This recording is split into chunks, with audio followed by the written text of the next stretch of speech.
नमस्कार, मैं हूं वीरेंद्र कुमार झा और आप इस समय देख रहे हैं खबर तह तक। खबर तह तक के धर्मानुरागी दर्शक वृंद, खबर तह तक के धर्मखंड के अंतर्गत आज मैं जिस कथा प्रसंग को लेकर आप सबके समक्ष उपस्थित हुआ हूं, उस कथा प्रसंग का संबंध रावण की जाति या वर्ण विशेष से है। भिन्न भिन्न धार्मिक ग्रंथों में भिन्न भिन्न स्थानों पर रावण को लेकर कहीं इसे ब्राह्मण जाति या वर्ण का बताया जाता है, तो कहीं इसे राक्षस जाति या वर्ण का बताया जाता है। रावण परम ज्ञानी था। चारों वेदों का वह अल्पकाल में ही ज्ञाता हो चुका था और राजनीति शास्त्र का तो वह पंडित ही था। इसके अलावा अर्थशास्त्र, ज्योतिष शास्त्र, स्वास्थ्य शास्त्र, कोई भी विद्या की ऐसी विधा नहीं बची थी जिसका एक बड़ा ज्ञाता रावण नहीं था। वह अपने समय का सबसे बड़ा शिव भक्त था। उसने रावण संहिता भी लिखी थी, जिसमें स्वास्थ्य से लेकर देवताओं, ज्योतिषी से लेकर मंत्रों तक का विशेष रूप से उल्लेख किया गया था। रावण के समान कोई दूसरा शिव भक्त उस वक्त नहीं था। रावण रचित शिव तांडव स्तोत्र की पंक्तियां जटा कटाह संभ्रमं भ्रमं निलिम्प निर्झरी विलोलवीच वल्लरी विराजमान मूर्धनि धगद धगद धगद ज्वलल ललाट पट पावके किशोर चंद्र शेखरे रति प्रतीक्षण मम की पंक्तियां को गाकर शिव भक्त आज भी अपने आप को शिव के सानिध्य में पाते हैं। इतना ही नहीं, रावण का कद्र करते हुए जब प्रभु श्री राम ने उसे अग्निबाण चलाकर मर्माहत कर दिया था और वह मरणासन्न पड़ा हुआ था, तब अपने अनुज लक्ष्मण को रावण का विशेष सम्मान करते हुए जाकर उनसे ज्ञान लेने की बात कही थी। लक्ष्मण गए भी थे, लेकिन लक्ष्मण को ज्ञान का सही पात्र न मानकर रावण ने उन्हें किसी भी प्रकार का ज्ञान नहीं दिया और तब रावण के सम्मान में प्रभु श्री राम खुद उनके पैरों के पास जाकर खड़े होकर उन्हें नमन किया और उनसे राजनीति ज्ञान बताने की का आग्रह किया, जिस पर रावण ने प्रभु श्री राम का सम्मान करते हुए उन्हें सर्वज्ञ होने की बात कहते हुए भी कहा कि इसके बावजूद भी मैं चाहूंगा कि आप मेरी कही इस बात पर पूरा ध्यान देंगे और पूरी दुनिया को इस बात पर ध्यान देना चाहिए कि मस्तिष्क में जिस क्षण कोई अच्छा विचार आता हो तो तत्क्षण उसे क्रियान्वयन करना चाहिए और जिस क्षण मन में कोई बुरा विचार आता हो तत्क्षण उसे निकाल देना चाहिए, नष्ट कर देना चाहिए, क्योंकि इसे टालने का बड़ा दुष्परिणाम होता है। उदाहरण देते हुए रावण ने बताया कि उसके मन में धरती से स्वर्ग तक सीढ़ी लगा देने की बात आई थी, लेकिन इस विचार को वह आज कल परसों पर टालता रहा।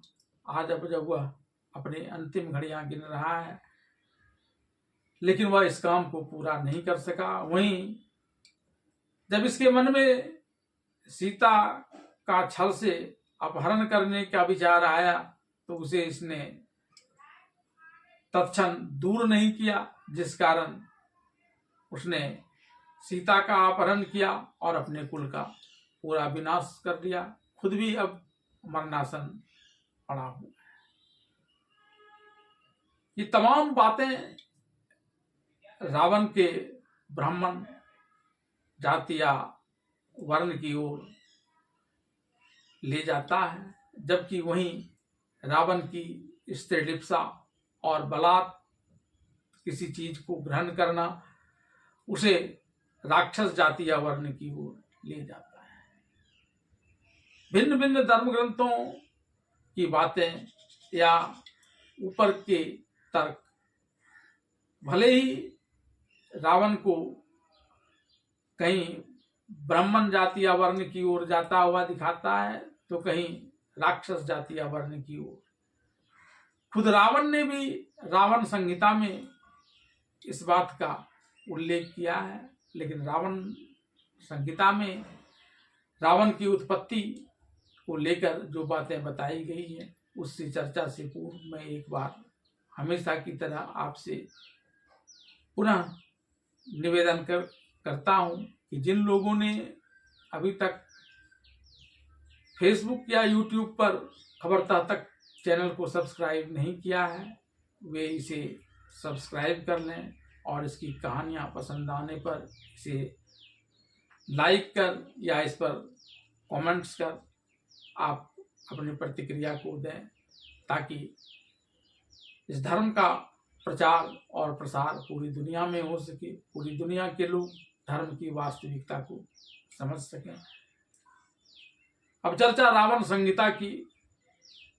रावण संहिता के अनुसार जब रावण ने जगदम्बा सीता का अपहरण कर लिया था और उसे लंका में लाकर रखा था, तब प्रभु श्री राम ने अपने अनुज लक्ष्मण और वानरों वृक्षों की सेना के साथ लंका पर आक्रमण कर दिया।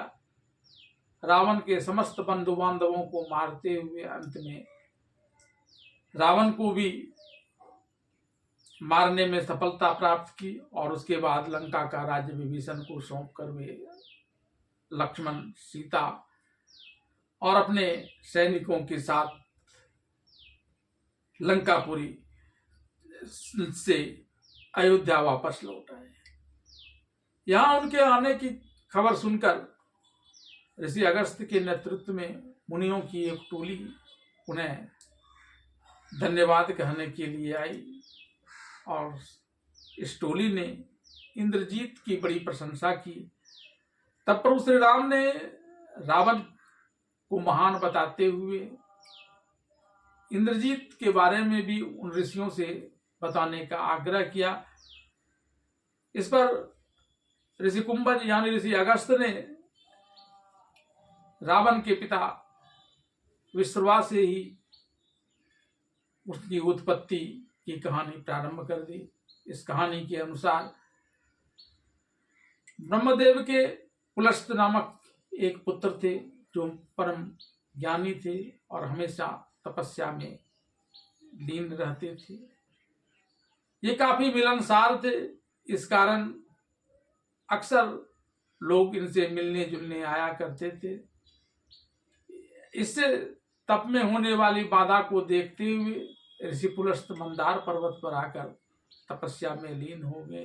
यहाँ भी अनेक कन्याएं उनके इस तप को देखते हुए उनके पास आने लगी। कुछ धार्मिक आख्यान सुनने के उद्देश्य से तो कुछ यूं ही चुगलबाजी करने के उद्देश्य से, स्वच्छंद विहार करने के उद्देश्य से। इन कन्याओं में अप्सराएं भी थीं, राजकन्याएं भी थीं, नाग कन्याएं भी थीं। जब ऋषि पुलस्त को इनसे ज्यादा परेशानी होने लगी तो एक दिन ऋषि पुलस्त ने इन कन्याओं से कहा कि अगले दिन से जो कन्या यहाँ आकर मुझे देखेगी वह गर्भवती हो जाएगी। ऋषि पुलस्त की यह बात सुनकर ज्यादातर कन्याओं ने वहां आना छोड़ दिया, लेकिन राजऋषि त्रिनिबंधु की बेटी जो इस बात को नहीं जानती थी वह अचानक एक दिन ऋषि पुलस्त के आश्रम में चली आई और हमेशा की तरह ऋषि पुलस्त के पास उनके द्वारा कहे जाने वाले धार्मिक आख्यान को सुनने चली आई। जैसे ही उसकी नजर ऋषि पुलस्त पर पड़ी उसका शरीर पीला पड़ गया और वह गर्भवती हो गई। अचानक अपने शरीर में आए इस परिवर्तन से घबराकर वह अपने पिता के पास चली आई। राजर्षि तृणबिंदु ने अपनी बेटी से जब इसका कारण पूछा तो उसने कहा कि कोई और बात तो नहीं, लेकिन वो आज जब ऋषि पुलस्त के आश्रम में गई थी तभी एकाएक उसके शरीर में यह बदलाव आ गया। तब राजर्षि तृणबिंदु ने अपने ध्यान से उन सारी बातों को जान ली और तब वे अपनी कन्या को लेकर ऋषि पुलस्त के आश्रम में आए और ऋषि पुलस्त से निवेदन किया कि वह इसे अपनी सेविका बना करके रखे, जिसे ऋषि पुलस्त ने स्वीकार कर लिया। तृणबंधु की कन्या पूरे मनोयोग से ऋषि पुलस्त की सेवा किया करती थी, जिससे प्रभावित होकर एक दिन ऋषि पुलस्त ने उन्हें संतान देने की बात कहते हुए कहा कि वह अपने ही समान एक संतान उसे देना चाहते हैं, लेकिन चूंकि उसने उसकी बातें सुनकर यह गर्भ धारण किया है इसलिए उसका नाम विश्रवा होगा।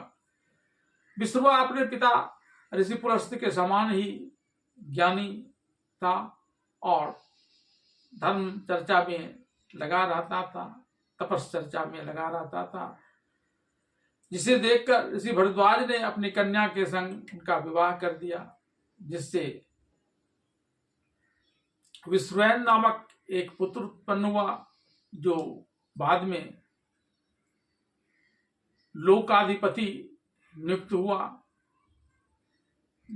और जो विश्वकर्मा के कहने पर वह दक्षिण दिशा में बनाए गए लंकापुरी, जिसमें पहले कभी राक्षस रहा करते थे, उसमें निवास करने के लिए चले गए। वही उनका निवास स्थान है। उस लंकापुरी में राक्षसों के होने की बात जिसे भगवान विष्णु ने भगाया था सुनकर राम ने उन ऋषियों से पूछा कि क्या रावण से पहले भी वहां राक्षस रहा करते थे। तब आगे का वृत्तांत बताते हुए ऋषि अगस्त ने कहना प्रारंभ किया कि जब ब्रह्मा ने सृष्टि निर्माण के क्रम में आकाश, वायु और अग्नि के उपरांत जल का सृजन किया तो इसकी रक्षा के लिए हेति और प्रहेति नामक दो राक्षस भी उत्पन्न किए। इसके अलावा और कई चीजें उन्होंने जल से उत्पन्न किए, लेकिन रक्षा का भार इसी हेति और प्रहेति नामक राक्षस को बनाकर दिया गया। प्रहेति धार्मिक कार्यों में जुट गया, वहीं हेति ने अपना विवाह किया। उसका विवाह काल की बहन भया से हुई और उससे विद्युत केश नामक पुत्र उत्पन्न हुआ। इस विद्युत केश का विवाह संध्या की कन्या से हुआ, जिससे सुकेश नामक पुत्र उत्पन्न हुआ और इस सुकेश का ब्याह ग्रामणी नामक एक अप्सरा से हुई, जिससे 3 पुत्र उत्पन्न हुए, जिसमें माल्यवन, माली और सुमाली शामिल थे। माल्यवन सबसे बड़ा था, सुमाली सबसे छोटा था। इन तीनों भाइयों ने ब्रह्मा की पूजा की, उसके लिए तपस्या किया और जब ब्रह्मा इनकी पूजा और तपस्या से प्रसन्न होकर इन्हें वरदान देने के लिए आए तो इन्होंने यह वरदान मांग लिया कि शिव से उनका किसी प्रकार का बैर नहीं हो, और ऐसा कर वो अपने आप को अजेय समझने लगे थे और देवताओं, ऋषियों, मुनियों को ही नहीं राक्षसों तक को त्रास देने लगे थे, जिससे घबराकर जब ये देवी देवता शिव के पास गए तो उन्होंने कहा कि मुझसे वह अजेय है, क्योंकि ब्रह्मदेव ने उसे मेरी तरफ से ऐसा वरदान दे दिया है, लेकिन आप लोग विष्णुदेव के पास जाइए, वे आपकी मदद करेंगे। और तब विष्णुदेव ने उन मनुष्यों की, ऋषियों की, देवताओं की बात को सुनकर उस लंका में रहने वाले माल्यवंत, सुबाली और माली को यह संदेशा भिजवा दिया। लेकिन इससे क्रोधित होकर माल्यवंत, माली और सुमाली उल्टे देवलोक आ गए और सारे देवताओं को मार मार कर इधर उधर भगाने लगे। तब विष्णु को काफी क्रोध हुआ और उन्होंने सुदर्शन चक्र चलाकर इन तीनों भाइयों के पीछे छोड़ दिया और खुद भी इन्हें दहाड़ते हुए, इनका पीछा करते हुए इनके पास आने लगे। तब माल्यवंत ने इसका विरोध करते हुए कहा कि आप युद्ध नीति का उल्लंघन कर रहे हैं, मैं तीनों भाई भाग रहा हूं और आप पीछे खदेड़ते हुए चले आ रहे हैं। इस पर श्री हरि विष्णु ने उससे कहा कि तुम भी तो यहाँ देवलोक चले आए थे अपने गढ़ को छोड़कर, तुम्हारे ऊपर भी तो किसी ने कोई आक्रमण नहीं किया था, इसलिए अब तुम लोगों को छोड़ूंगा नहीं। और तब उसमें माल्यवंत और माली मारा गया था, जिसके बाद सुमाली उस लंकापुरी को छोड़कर रसातल में चला गया था। और इधर जब श्री हरि विष्णु वापस लौट आए तो एक दिन कुबेर जब यहां से उन्हें दिए गए वायुयान पर वे अपने पिता विश्रवा से मिलने जा रहे थे, तो सुमाली की नजर उस पर पड़ी और उसे लगा कि इस समय कुबेर ही उसके लंकागढ़ में रह रहा है। तो उसने एक चाल चली और अपनी पुत्री कैकसी से कहा